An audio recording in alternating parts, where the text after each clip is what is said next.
Halo teman-teman, kembali lagi di YouTube Gereja Oikos Bogor dalam acara Go Sharing Live yang tayang setiap hari Rabu jam 10 pagi. Jangan lupa untuk di like dan di subscribe ya.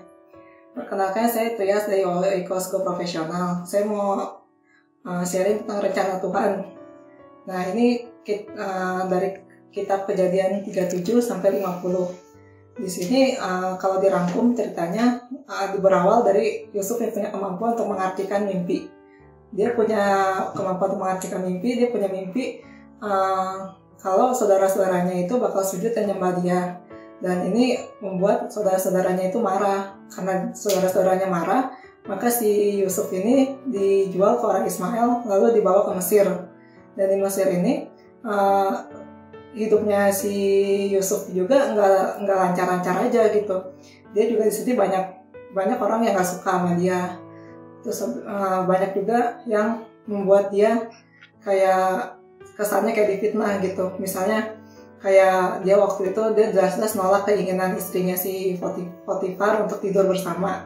Tapi Yusuf udah jelas-jelas nolak. Cuman kayak orang istrinya Potifar itu nggak suka. Jadi dia bikin cerita kalau Yusuf beneran tidur sama dia. Makanya si Yusuf itu dimasukin ke dalam penjara. Tapi di penjara itu si Yusuf juga disertai sama Tuhan. Dan makanya dalam Kejadian 39 ayat 21-23 yaitu, tapi Tuhan menyertai Yusuf dan melimpahkan kasih setianya kepadanya dan membuat Yusuf kesayangan bagi kepala penjara itu. Dan kepala penjara tidak mencampuri segala yang dipercayakannya kepada Yusuf karena Tuhan menyertai dia dan apa yang dikerjakannya dibuat berhasil. Nah, ini Yusuf juga dapat kepercayaan karena sikapnya yang baik juga. Makanya dikasih kepercayaan sama kepala penjara. Lalu nggak lama setelah itu muncul juru roti dan juru minuman masuk ke penjara. Lalu mereka juga minta tolong Yusuf untuk mengartikan mimpinya. Tapi Yusuf udah mengartikan dengan janji nanti bilang kalau misalnya ini mengartikan Yusuf, biar Yusuf bisa keluar gitu dari penjara. Tapi ternyata mereka nggak bilang, mereka lupa sama janjinya dan Yusuf tetap aja di penjara.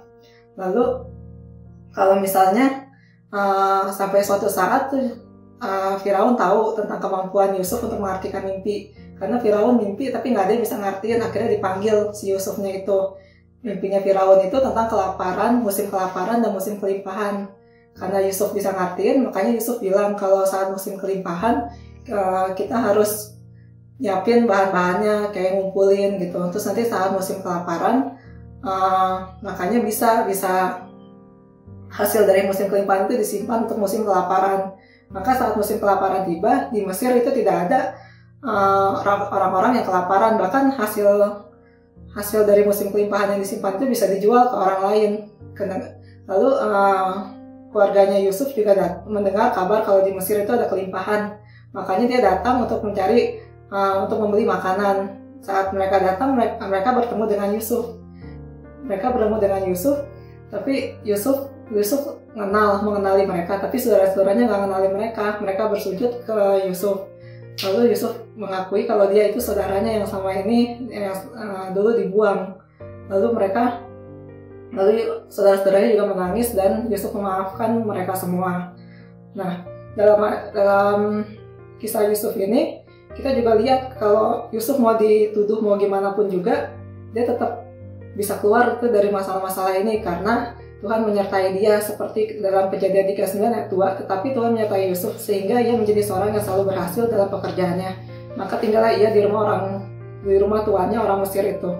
Banyak ayat di Kejadian ini yang bilang Tuhan tuh menyertai Yusuf. Salah satunya yang di Kejadian 39 ayat 2 itu. Lalu dari kisah Yusuf ini kita diingetin kembali nih. Yang pertama, apapun yang terjadi saat ini bukan kebetulan, tapi karena tangan Tuhan yang bekerja pada hidup kita untuk menggenapi rencananya untuk kita. Terus kalau ditanya, rencana Tuhan bisa gagal gak? Bisa. Kenapa? Karena kita lebih mentingin ego kita, mentingin keinginan kita. Jadi kadang-kadang Tuhan udah ngomong sama kita, cuma karena kita fokus sama yang lain, kayak udah kita nggak peduli gitu.